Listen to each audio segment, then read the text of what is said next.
courte vidéo pour vous parler un peu de ce qui est en train de se passer en ce moment en Israël et plus largement dans le monde entier. Le 7 octobre, il y a eu un attentat terroriste qui a été perpétré par le Hamas. Pour moi, c'est très clair puisque des soldats ou en tout cas des gens connectés aux forces militaires du Hamas ont pénétré dans le territoire israélien pour faire des otages. Mais véritablement pour faire des otages. Pas pour tuer, à part pour atteindre les otages. Qu'est-ce qui s'est passé? Très étonnamment, ils ont pu faire exploser les murs, faire exploser les barrières, traverser les périmètres de sécurité, tuer un certain nombre de soldats sur le chemin, y parvenir avec des ailes volantes, y parvenir avec des bateaux, semble-t-il, et également avec des jeeps. Donc, les chiffres qui étaient évoqués à ce moment-là parlaient de 1000 à 2000 membres du Hamas qui avaient réussi à pénétrer hors du territoire de Gaza en territoire israélien. Alors, ils sont allés principalement à 2 endroits. Étonnamment, ils ont visé une rave party dont la localisation n'avait été connue que 1 ou 2 jours avant, et un kibbutz. Et ils sont également allés dans des petites localités. À chaque fois, ils ont réussi quasiment sans aucune résistance ou pas beaucoup de résistance à prendre des otages, puisqu'on parle de 200 à 300 otages entre les mains du Hamas à l'heure où je vous parle dans Gaza, sachant qu'il y a pas mal de corps d'otages qui sont trouvés au fur et à mesure sous les bombardements de l'armée israélienne. Mais immédiatement, il y a des gens qui appartenaient à l'armée israélienne qui y avaient été et qui ont dit « mais tout ça est complètement farfelu, ça n'a aucun sens. Comment est-il possible qu'autant de personnes aient pu pénétrer sans opposition, sans hélicoptère, sans avion, sans force militaire qui s'y opposent? Et en tout cas, comment est-ce qu'ils ont pu repartir avec autant d'otages ?» C'est absolument surréaliste et ça a été immédiatement dit par énormément de personnes. Alors, il y a des magazines sérieux américains qui essaient de faire des enquêtes pour dire, ben voilà, c'est une accumulation de concours de circonstances à cette date particulière, qui est quand même le 50e anniversaire de la guerre du Kippour. Donc, c'est effectivement une date très, très particulière pour les Israéliens et pour les Arabes. Donc, on peut se demander comment, à une telle date, il y avait très peu de surveillance. Mais au-delà de l'absence de surveillance, on se dit, mais le Shin Bet, le Mossad, tous les systèmes de surveillance israéliens, comment est-ce qu'ils ont fait pour ne pas voir la préparation de cet attentat? On mobilise pas 1000 ou 2000 personnes à quelques minutes d'un événement pareil, avec des objectifs, semble-t-il, relativement précis, et avec des équipements aussi incroyables que des deltaplanes, des parapentes motorisés. Alors je ne sais pas comment ils réussissaient à décoller, à prendre leur envol pour aller à plusieurs kilomètres du point de départ, mais en tout cas, les images étaient là. Ce qui a permis d'ailleurs, astucieusement, au gouvernement Netanyahou de dire « mais on a été attaqué par une marine, par une aviation, par une infanterie, on avait l'impression qu'en fait, d'un seul coup, à Gaza, il y avait une armée complète, avec des forces aériennes, etc. Il y a eu aussi, effectivement, des milliers de tirs de missiles. Alors, il faut savoir que les missiles de Gaza, à quelques exceptions près, ne sont pas des gros missiles. C'est même, entre guillemets, des petits missiles, et on voit en général les images sont assez importantes, mais les Palestiniens en tirent depuis des années, des milliers, et il y a eu très peu de victimes. Il faut beaucoup de coïncidences pour que les missiles fassent des victimes. D'abord parce qu'ils n'ont aucun moyen de les diriger de façon fiable, que ce sont des missiles très largement artisanaux, et que en fait les canons sont pas dirigés de façon extrêmement précise, puisque souvent ils sont enterrés dans le sol. Il y a beaucoup d'images qui ont été diffusées sur ces questions-là. Donc on a eu cet épisode et personne n'a véritablement compris comment ça avait été possible. Mais tout de suite, le chiffre de 1400 victimes, 1400 morts, plus 300 otages, a été annoncé. Et dans les jours suivants, on parlait de 40 bébés décapités, de femmes violées, de bébés cuits dans des fours et recuits dans des fours. Ils montraient des images de voitures avec les passagers carbonisés, des camions entiers avec plein de cadavres carbonisés, etc. C'était à se demander comment tout ça avait été possible avec des gens qui avaient des grenades, des kalachnikovs, éventuellement, mais personne n'a parlé de ça vu les moyens, peut-être des petits bazookas ou des petits lance-missiles portables, artisanaux. Mais en tout cas, rien pour faire les traces d'explosions énormes autour de voitures, pour détruire des maisons et plein de maisons, pour avoir tous ces incendies énormes et surtout autant de victimes qui n'avaient pas beaucoup de sens puisqu'ils venaient, encore une fois, pour prendre des otages et essayer de négocier ces otages. En tout cas, c'est ce que croyaient les Palestiniens qui étaient partis dans cette maison contre des prisonniers politiques, puisqu'il y a plus de 10 000 prisonniers palestiniens qui sont dans des prisons sans procès, sans acte d'accusation, sans rien du tout. Et donc c'était eux-mêmes, d'un point de vue palestinien, sont pris en otage par l'État israélien. Si vous regardez régulièrement les images, on voit que même des enfants, des grands-parents, tout type de personnes peuvent être prises par l'armée, voire même tuées par balle, sous prétexte d'envoyer un caillou ou quelque chose. Et alors on vous explique que oui, mais là cette fois c'était un caillou, mais la fois suivante ça peut être une grenade. Donc il vaut mieux prévenir que guérir. Enfin, on est en plein cinéma. C'est la permission de tuer sans aucune forme de procès. Dans tous les pays du monde, si un policier tue quelqu'un, même s'il pouvait croire être en légitime défense avec plein de choses, ça fait des scandales énormes aux États-Unis, partout. Comment la police a osé tuer quelqu'un, mais en Israël, il peut y avoir tous les jours des dizaines de bavures, voire plus, mais ça ne choque personne. C'est la normalité.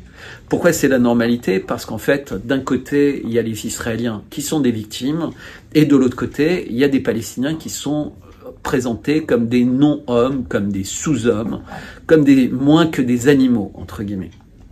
Alors que toutes les images qu'on voit montrent des familles qui essaient d'être unies, qui essaient d'être résistantes par rapport au bombardement horrible et qui vivent dans un ghetto depuis extrêmement longtemps. Je vous rappelle que Gaza, depuis 2005, c'est un ghetto total.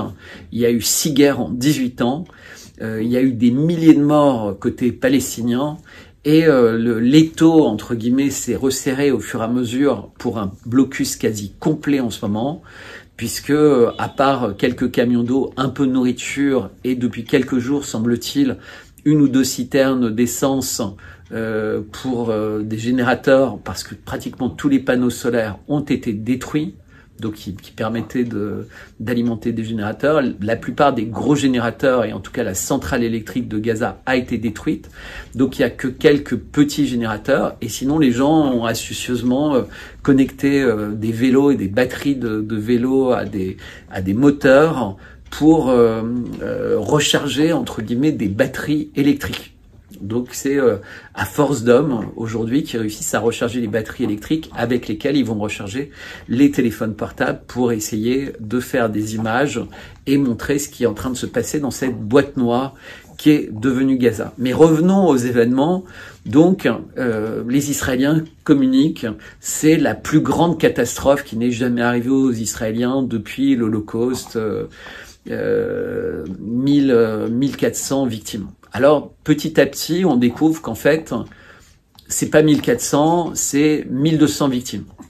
Puis, on découvre que c'est pas 1200 victimes, c'est 1200 cadavres, mais ont été comptés à l'intérieur de ces cadavres de nombreux Palestiniens.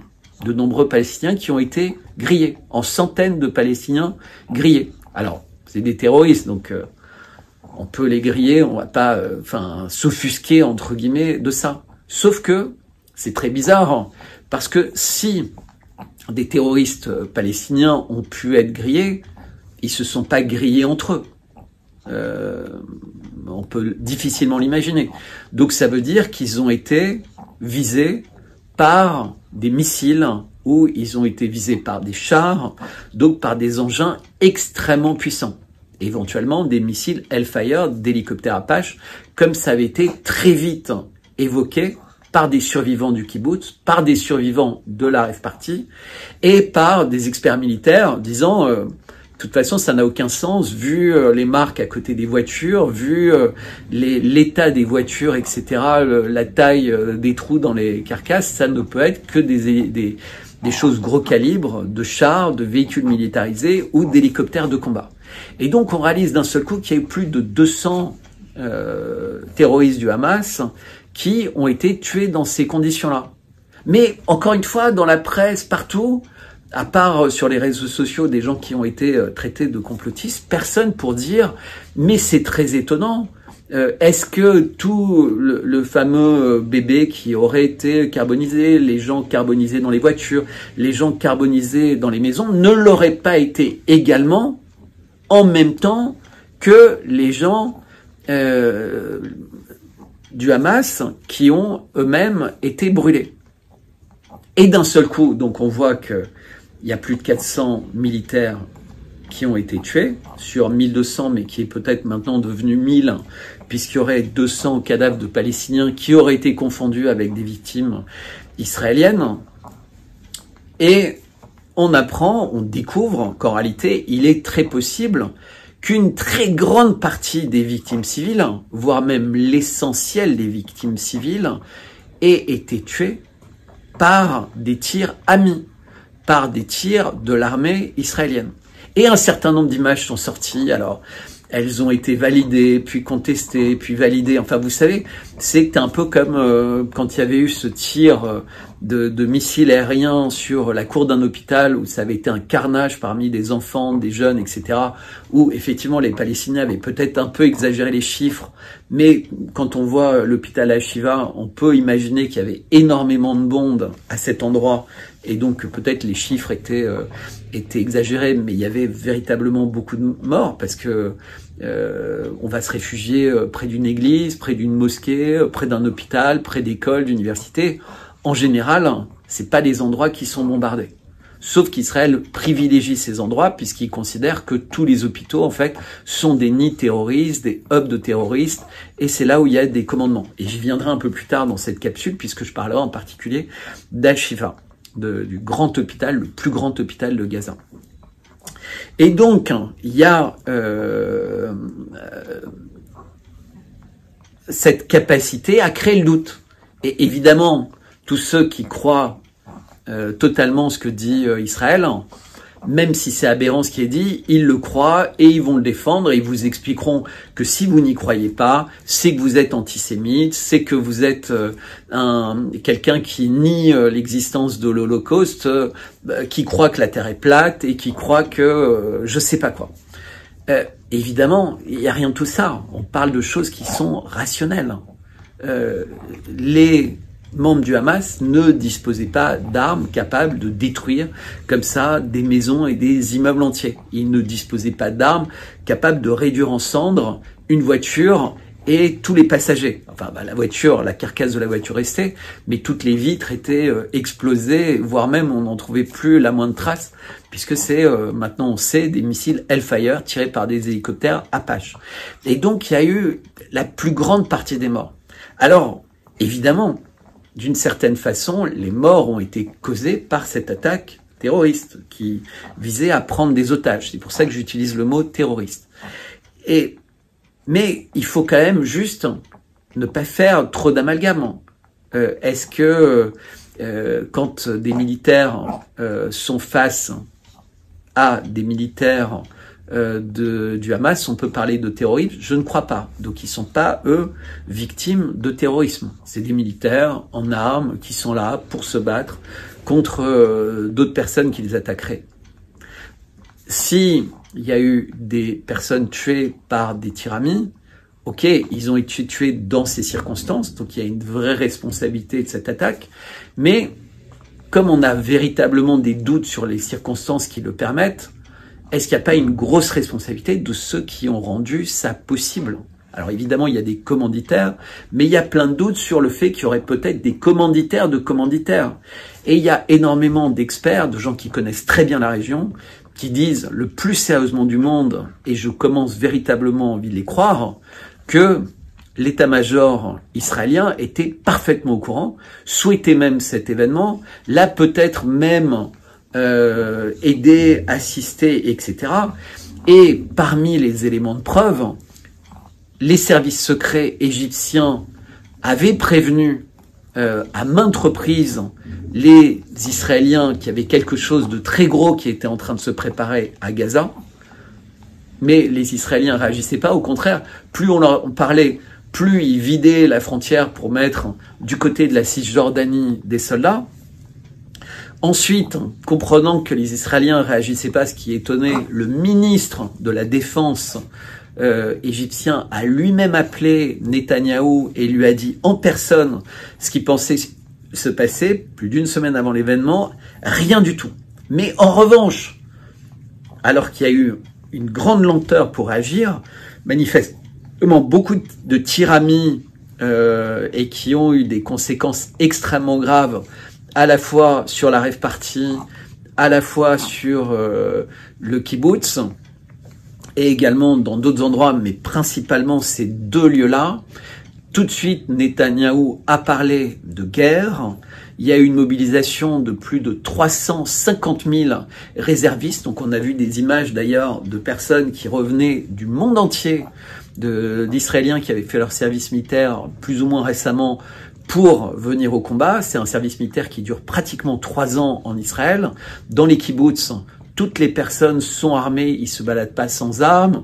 Une rave party juste à côté de la partie nord de Gaza, c'est un petit peu provocateur. Mais comment est-ce que à Gaza ils ont su qu'il y avait cette rave party à ce moment-là, etc. Enfin bref, il y a tellement d'absurdités, de choses qui n'ont pas de sens que véritablement on espère y voir la lumière. Évidemment, Netanyahou, à tous les gens qui disent ça en Israël, parce qu'il y a énormément de manifestations, le peuple israélien n'est pas naïf. Ils connaissent Netanyahou. Récemment encore, Jacques Attali parlait de lui comme d'un criminel de guerre. Netanyahou est quelqu'un qui est très lié depuis tout le temps aux mouvances les plus extrémistes et il a créé un gouvernement qui est vraiment extrême droite autour de lui pour reprendre le pouvoir. Mais il y a cette espèce d'union sacrée derrière le mot guerre, et il a dit, voilà, tant que la guerre ne sera pas finie, on n'enquêtera pas.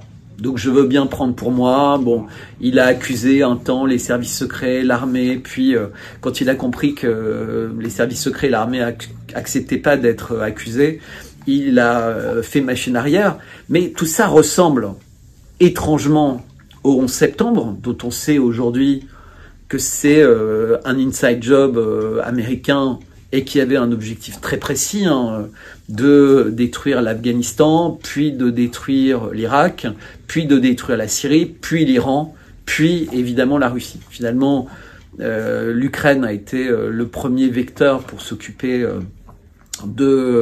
essayer de s'occuper de la Russie sans y parvenir. Entre-temps, il y a la Libye également qui est tombée. Et évidemment, la Syrie, le Liban sont bombardés régulièrement, mais ils ne tombent pas dans le piège. C'est-à-dire que Nasrallah a fait un discours vraiment d'apaisement en disant qu'il faut pas qu'il y ait l'escalade parce qu'il sait très bien, et comme l'a dit Erdogan, que le risque de conflit nucléaire pourrait être total. Et donc évidemment, les Libanais ne veulent pas rentrer là-dedans. Les peuples du Maghreb, l'Algérie en tête, qui auraient aussi envie de dire des choses, préfèrent rester sur leur garde. Pareil pour l'Arabie Saoudite, les Émirats Arabes Unis. Tout le monde sent que cette situation est explosive et surtout, elle a surpris tout le monde. C'est-à-dire que les Israéliens, les Russes, les Chinois n'ont pas du tout anticipé ça, ni dans une telle violence. Bon, donc je parlais des services secrets égyptiens. Il y a aussi une flotte considérable de bateaux américains, dont le John Ford, mais pas que. Il y a une 50aine de bateaux énormes de l'OTAN qui sont dans cette région ou dans le golfe Persique et du côté de la mer Rouge. Bon, ben, ils sont pas arrivés là peut-être totalement par hasard, puisque dès le 7 octobre et le 8 octobre, ils annonçaient que quiconque voudrait s'immiscer dans cette guerre entre Israël et le Hamas serait en guerre, entre guillemets, contre les États-Unis qui interviendraient. La France, qui avait promis de l'aide, a envoyé un énorme porte-hélicoptère en disant que c'était un navire animal, un navire hôpital et qui pourrait aider pour les blessés, etc. Il n'en a rien été, puisqu'en fait, c'est un navire plein d'hélicoptères et de moyens militaires, et on est clairement allié d'Israël. Il n'y a qu'à écouter tous les discours. Aucun blessé grave palestinien n'a été pris, et il y a, à ma connaissance, très peu de ressources humanitaires que la France a fait passer à Gaza. Et d'ailleurs, la France n'est pas extrêmement active sur ces questions-là. La preuve, il y a une dizaine ou une quinzaine de diplomates français à l'étranger qui conjointement ont écrit une lettre au président Macron pour lui dire que l'image de la France était dans un état catastrophique dans le monde musulman, suite à la position qu'on prend, puisque la France avait toujours une position très équilibrée, et là on a une position qui est scandaleuse, qui n'est plus du tout équilibrée, puisqu'on est totalement pro-israélien, et on accepte les massacres. Donc, très vite, on a vu les bombardements massifs, il y avait des images, l'université de Gaza a été détruite, les environs de l'église orthodoxe, une des 3 ou 4 plus vieilles au monde, qui a été bombardée, et dedans il y a eu plus d'une 50aine de victimes. Donc l'église elle-même n'a pas été bombardée, mais c'est ses annexes autour et dans lesquelles il y avait du monde. Les hôpitaux ont été bombardés, les mosquées ont été bombardées, les usines alimentaires ont été bombardées, les dépôts d'eau ont été bombardés, les centrales électriques ont été bombardées. Tout a été bombardé. Même récemment, les infrastructures, police, pompiers, les lieux d'État, etc. sont bombardés. Et au fur et à mesure où Israël prend le contrôle de la moitié nord de Gaza, c'est-à-dire essentiellement Gaza City, les immeubles sont détruits au fur et à mesure. Et effectivement, la ville de Gaza est mise à plat, c'est-à-dire que c'est une nouvelle Nakba. Les gens ne pourront pas revenir chez eux parce qu'il n'y aura pas de chez eux. Et d'ailleurs, ils sont tous invités, comme c'est le cas depuis 6 semaines, à quitter en réalité Gaza. Donc pour l'instant, ils sont concentrés au sud, et c'est terrible. Et en parallèle, d'ailleurs, en Cisjordanie, parce que c'est important de le souligner, il y a plusieurs centaines de morts, de blessés, de nouveaux emprisonnements, parce que les colons profitent de cette situation où tous les regards sont tournés vers Gaza, pour prendre des avantages et continuer la colonisation de la Cisjordanie afin de rendre impossible cette solution à 2 États. Il faut savoir qu'en territoire palestinien occupé, il y a plus de 700 000 colons qui se sont installés, et évidemment, comment convaincre 700 000 colons de quitter voilà, sans faire une guerre, c'est difficile, puisqu'on voit la violence mise en œuvre par Israël pour virer de chez eux les Palestiniens de Gaza, mais dans une forme d'indifférence générale. C'est-à-dire qu'on a des ministres qui annonce que tous les soldats qui ont participé à l'opération auront des appartements, auront des lopins de terre, eux ou leurs familles, dans Gaza. Et il faut pas oublier, au large de Gaza immédiat, il y a des champs gaziers considérables et pas tellement recherchés, donc on peut se demander s'ils sont pas bien plus grands que ce qui est annoncé. Donc les chiffres les plus bas, c'est 500 milliards de dollars de réserves exploitables, donc c'est de revenus qui sont garantis pour celui qui va les exploiter, mais beaucoup de gens pensent que c'est 10 fois plus, et surtout, en fait, si on prend les frontières de Gaza de 1967, on pourrait être à 100 fois plus. 100 fois plus, c'est-à-dire 50 000 milliards de dollars de réserves. Donc c'est un champ considérable qui pourrait rapporter des fortunes pendant des années, et c'est une zone effectivement très riche en gaz et très disputée aussi. Alors je pense que le chiffre de 100 fois plus est totalement abusif, mais quelque chose comme 5 000 milliards ne paraît pas du tout abusif. C'est-à-dire que pour une population de 6 millions de Palestiniens, ça représente des sommes considérables. Ça permettrait effectivement de transformer Gaza et la Cisjordanie en un paradis sur terre. Alors compliqué pour la Cisjordanie parce qu'en fait les Palestiniens qui y vivent ont l'interdiction d'utiliser l'eau. C'est une des régions du monde, c'est un des peuples au monde qui doit survivre avec le moins d'eau possible. Et souvent la manière de les faire partir, c'est la destruction complète de leur citerne d'eau, c'est le bétonnage de leurs puits, c'est évidemment des assassinats avec des snipers dont évidemment la police et l'armée ne retrouvent jamais les coupables. Mais bon, les familles doivent partir, essayer de trouver des abris ailleurs avant de se laisser tuer l'un après l'autre. Bref, tout ce qui se passe là-bas est un cauchemar. Et je voudrais conclure en parlant... alors d'une part, s'il vous plaît, abonnez-vous, partagez, faites des likes sur cette vidéo, sur Substack. S'il vous plaît, n'hésitez pas à prendre une formule payante, c'est vraiment important. On compte sur vous, on a besoin de développer. Vous êtes déjà... pratiquement 4000 vous êtes inscrits à la newsletter, mais vous êtes vraiment beaucoup moins à avoir décidé de prendre un abonnement payant. Tous ceux qui l'ont fait, je vous remercie. Tous ceux qui peuvent le faire, véritablement, je vous invite à le faire. Si ça vous embête de prendre une formule payante sur Substack ou si vous avez rencontré des difficultés, sachez que vous pouvez le faire directement sur Stripe, il y aura le lien. Vous pouvez le faire sur PayPal, vous pourrez le faire sur Litchi, vous pourrez le faire sur absolument toutes les plateformes possibles pour nous aider à nous développer. Donc il y a une société qui héberge cet argent et qui se structure pour se développer. Mais parlons rapidement de l'hôpital Al-Shifa. Donc c'est un grand hôpital pour Gaza, et c'était un hôpital où ils avaient des unités de soins intensifs avec des bébés éprouvettes. Il se trouve qu'il y a quelques jours, il n'y a eu plus du tout d'électricité parce qu'il n'y avait plus de réserve de carburant, et pratiquement tous les malades qui étaient en soins intensifs, dont les bébés, qui étaient pas en éprouvette, pardon, qui étaient en couveuse, qui étaient prématurés ou qui étaient en situation grave, sont morts. Et je me rappelle qu'il y a eu une guerre où l'opinion publique mondiale a vraiment voulu régler son sort à Saddam Hussein parce que, soi-disant, les soldats avaient débranché des couveuses. Alors c'était une fausse histoire. Et on l'a su, c'était même la fille de l'ambassadeur du Koweït aux États-Unis qui avait été sélectionnée et qui avait raconté ça devant les Nations Unies. C'était absolument faux. Mais cette histoire avait fait le tour du monde, avait fait pleurer tout le monde, et ça avait donné une très mauvaise image des musulmans et de l'Irak pour justifier que c'était des inhumains.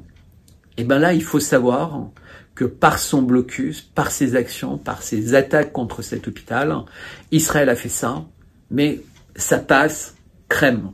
En fait, c'est comme si c'était normal, puisque de toute façon, depuis le début, ils le disent et ils le répètent, les Palestiniens ne sont pas des humains, ce sont même pas des animaux, c'est moins que ça, et ils doivent tous disparaître. Ça ne pose aucun problème, et quelque part, c'est des victimes collatérales. C'est pas véritablement voulu par Israël, qui essaie de sauver son avenir face au Hamas.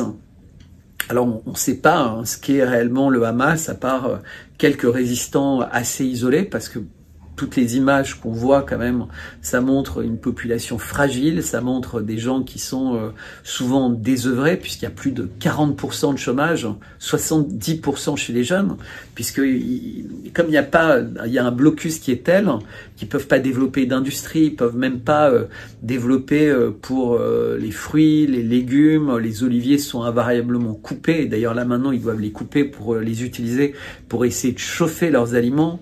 Ils ont même commencé, avant qu'il y ait des fortes pluies, à boire de l'eau de mer en étant malade, donc c'était une catastrophe. Donc cet hôpital a été attaqué, et ça faisait 3 semaines que pour justifier les bombardements, les snipers, etc., l'armée d'Israël et le gouvernement d'Israël disaient et montraient avec des images incroyables que sous l'hôpital, il y avait une ville souterraine entière avec des postes de commandement, des postes de stockage d'armes, etc. Et c'était un nœud de tunnels qui permettait d'irriguer entre guillemets tout Gaza City et de prendre par traîtrise entre guillemets l'armée israélienne.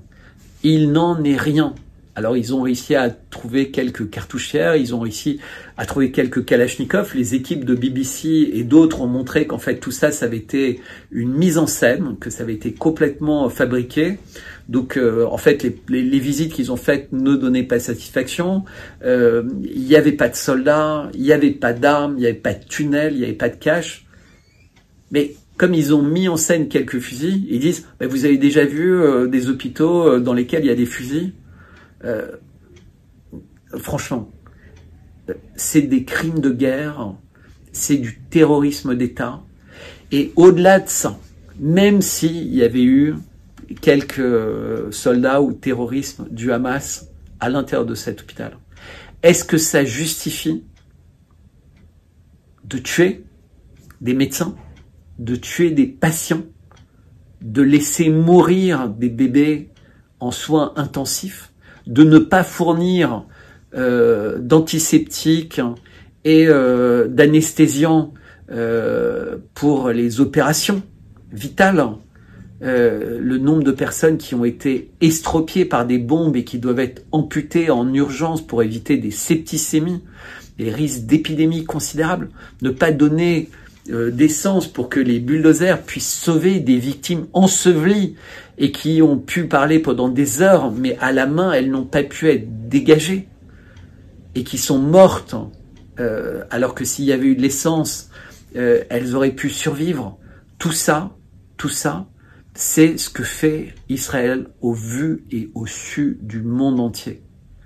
Et moi, je suis choqué, et je le dis. Maintenant, c'est un choc froid parce que, en fait, on s'habitue. Je m'étais dit, je voulais plus faire de vidéos sur le sujet. Mais l'exemple d'Al-Shifa est quand même caractéristique. C'est-à-dire qu'il y a un commentateur sur TV5 Monde qui avait face à lui un des porte-parole de l'armée israélienne, francophone. Il y a énormément de francophones en Israël et dans leur armée. Et à la fin, il a interrompu. Parce qu'en fait, à chaque fois qu'il posait une question difficile au porte-parole, le porte-parole inversait la question. Et le journaliste lui dit, mais moi je suis journaliste, je suis pas commentateur. Et il lui dit, si, vous allez répondre. Et c'est toujours cette espèce d'inversion accusatoire, double langage, double standard, double machin. Et pour être victimisé, pour dire des choses qui sont fausses, mais de façon grandiloquente, et essayer d'intimider le journaliste, essayer d'intimider les gens qui auraient le courage. Puisque là, c'était le pauvre journaliste, c'était lui dire, mais vous êtes antisémite, vous êtes inhumain, vous êtes un monstre. Et puis l'autre, il a arrêté l'interview. Donc je l'ai mis sur un post sur Twitter et je mettrai un lien de cette interview sur cette capsule. Mais vous verrez, c'est saisissant. Donc on nous ment. Les Américains sont totalement complices de ça. La France est extrêmement complice de ça. L'Allemagne aussi. On a les Turcs qui essayent de jouer un rôle, mais on voit bien que c'est très difficile. On n'entend plus du tout les Libanais s'exprimer, les Iraniens non plus, parce qu'en fait, quoi faire en fait face à une telle violence, face à des gens qui sont des psychopathes, qui montrent à quel point ils n'ont pas peur de tuer par milliers des enfants, des civils, devant toutes les caméras du monde. Donc face à des gens comme ça, on se dit mais ça ne leur posera aucun problème d'envoyer des bombes nucléaires ou d'envoyer des bombes énormes et de tuer des centaines de milliers de personnes. De toute façon, ça n'a pas posé de problème aux Américains qui l'ont fait 2 fois sur Hiroshima et Nagasaki. Donc j'insiste, on est vraiment dans un moment qui est monstrueux dans l'image, dans l'histoire de l'humanité, monstrueux, parce que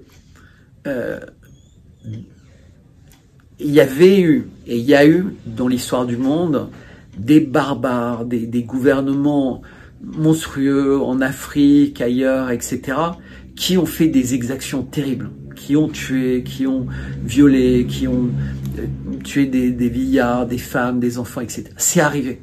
Et c'est arrivé dans des grandes proportions sur des années. On sait tous, il y a eu des guerres absolument épouvantables. Mais Israël se présente comme une grande démocratie du Proche-Orient, une grande démocratie au niveau mondial. Pourtant, Israël, depuis toujours, ne respecte aucune des injonctions des Nations Unies.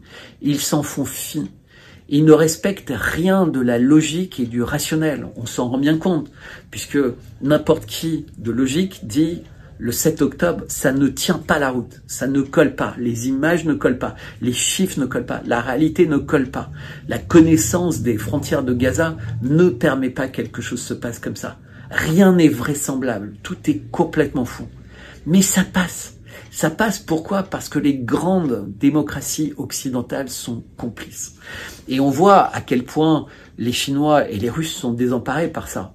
Parce que les Russes savent que en ce moment, que ce soit en Ukraine, qui reçoit des missiles de plus en plus longue portée et qui est dans une situation désespérée, Zelensky, donc il pourrait essayer un espèce de coup d'éclat complètement fou en attaquant une installation nucléaire, ou en attaquant un autre barrage, ou en attaquant des civils dans des villes frontalières de Russie. Mais on voit aussi la volonté au Kazakhstan d'essayer de perturber. On voit ce qui s'est passé en Arménie avec le Haut-Karabakh, mais c'est pas terminé. Même si on sent que Erdogan ne veut pas tomber dans le piège de recréer un conflit dans cette région, on sait que la Géorgie n'est pas pourrait revivre entre guillemets ce qu'elle a vécu il y a quelques mois. On a vu aussi une tentative de coup d'État au Kazakhstan, un peu avant l'opération spéciale en Russie. On voit qu'en fait, le monde est complètement déstabilisé. La Libye a souffert considérablement de ruptures de barrages, plus de 10 000 morts. On a véritablement un monde en Afrique qui est également en fusion. Et tout ça se passe parce que l'Occident refuse de changer son modèle de mensonge, son modèle d'usure, son modèle de mettre au pouvoir des gens qui sont des psychopathes, sans aucune culture et sans aucune humanité, quand c'est pas des vieux grabataires ou autres, alors qu'on voit les pays, d'autres pays, en particulier la Russie et la Chine, ont des présidents qui sont stables, qui sont fiables, etc. Mais c'est vrai qu'au sein des BRICS, on a véritablement l'occasion d'être extrêmement déçus par l'attitude en particulier de l'Inde, qui fait qu'il y a énormément de pays qui étaient très intéressés par rejoindre les BRICS, comme l'Algérie, et qui ne le sont plus, parce que quand un pays comme l'Inde prend parti de façon aussi forte pour l'agresseur, entre guillemets, aujourd'hui, vis-à-vis de populations civiles, pour celui qui fait un nettoyage ethnique, qui détruit les lieux d'habitation, etc., en prétendant que c'est pour chercher des terroristes, mais on se rend compte que c'est faux, parce qu'il a affirmé ce qu'il avait dit pour l'hôpital Al-Shifa, et ça s'est avéré complètement faux, comme les fameuses armes de destruction massive pour l'Irak. Donc on a véritablement un pays qui a institutionnalisé le mensonge, et je suis désolé de le dire, et je suis désolé si ça choque beaucoup de monde, mais moi je suis pas désolé de vous choquer. Ce qui est désolant, c'est de soutenir, entre guillemets, un régime qui est aussi dangereux pour l'humanité. Et je dis bien dangereux pour l'humanité. Je sais que j'ai énormément d'amis qui sont juifs et de personnes qui vivent en Israël et qui partagent complètement cette position. Et c'est bien normal, parce que je pense que c'est la position qui est juste, c'est la position qui est humaine, mais c'est aussi une position qui est ferme et catégorique. Donc voilà, moi je souhaite la désescalade, mais cette désescalade, elle ne peut arriver que si on dit la vérité. Évidemment, c'est extrêmement compliqué d'être médiateur dans cette affaire parce que, comme l'avait dit Trump au moment des accords Abraham, il avait le sentiment que Netanyahou n'en avait pas du tout envie, alors que c'était le cas de Abbas qui était content d'avancer dans cette direction, et tout avait été signé et ça aurait pu apaiser. Mais évidemment, Netanyahou ne voulait pas. Et a-t-il déclenché? A-t-il voulu? A-t-il profité? Je ne sais pas si on le saura, j'espère qu'on le saura, mais en tout cas c'est une catastrophe pour l'humanité entière, parce que contrairement à toutes les exactions barbares qui ont pu avoir, et il y a beaucoup de gens qui comparent à ce qui peut se passer au Soudan ou ailleurs, mais non, vous ne pouvez pas comparer ce qui peut se passer ailleurs à ce qui peut se passer dans un pays qui est aussi développé, aussi éduqué, aussi socialisé qu'est Israël. Israël ne peut pas se permettre de tuer des milliers d'enfants, ne peut pas se permettre de trouver normal que des bébés meurent dans des couveuses. Ce n'est pas possible. Et ça, c'est un signe qu'il y a une espèce d'humanité, inhumanité qui a pris le pouvoir du gouvernement d'Israël et qui est extraordinairement dangereux. Et elle fait peur à tout le monde, et à juste titre. Parce que quand on est face à des gens qui sont aussi psychopathes, effectivement, on peut craindre le pire, surtout d'un pays qui est un pays nucléaire. Donc voilà, je vois avec une forme de soulagement que les pays voisins ne sont pas tombés dans le piège, et c'est horrible à dire pour la population de Gaza qui est martyre et qui est sacrifiée, mais malheureusement, est-ce qu'il y a d'autres solutions pour l'humanité? Et je pense que ces images qui quand même se diffusent de plus en plus dans le monde entier, c'est-à-dire que les gens, dans les familles, partout, commencent à prendre conscience de ce qui se passe, vont peut-être changer beaucoup de choses à une vision qu'on a de la situation au Proche-Orient et du sort des Palestiniens. En tout cas, je l'espère. Voilà, donc je vous remercie, partagez cette vidéo, abonnez-vous, parlez-en, on s'engage avec vous pour dire la vérité de façon libre, de façon humaine, mais on a besoin, vraiment on a besoin de votre soutien, de vos partages, et pour ceux qui peuvent, de votre argent. Donc bientôt il y aura le miel, il y aura d'autres choses, mais vraiment on en a besoin.